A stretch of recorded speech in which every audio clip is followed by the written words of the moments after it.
ሱብሃነላሂል ዐዚም። ከዚህ በፊት እዚህ ቦታ ላይ እዚህ መካ ላይ ማለት ነው አንድ ባህታዊ አምር ብኑ ሉሐይ አልኹዛኢ የሚባል የጣዖት አምልኮ አስገብቶ ነበር።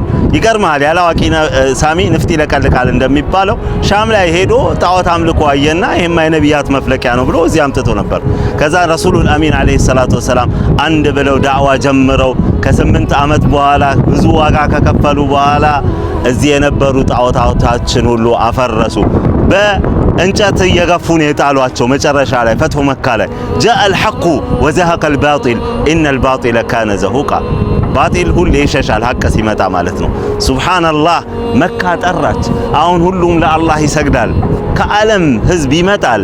ኢንዶኔዚያዊው፣ አውሮፓው፣ እንደዚሁም አፍሪካዊው ሁሉም ለአላህ ለአንድ ፈጣሪ በረሱላችን ሰለላሁ ዐለይሂ ወሰለም ዳዕዋ አማካኝነት ለሱ ለአላህ ብቻ ሰጥለጥል ሲሉ ከማየት የበለጠ የሚያረካ ነገር የለም። ሐቂቃ ሙስሊሞች አላህ አድርገን።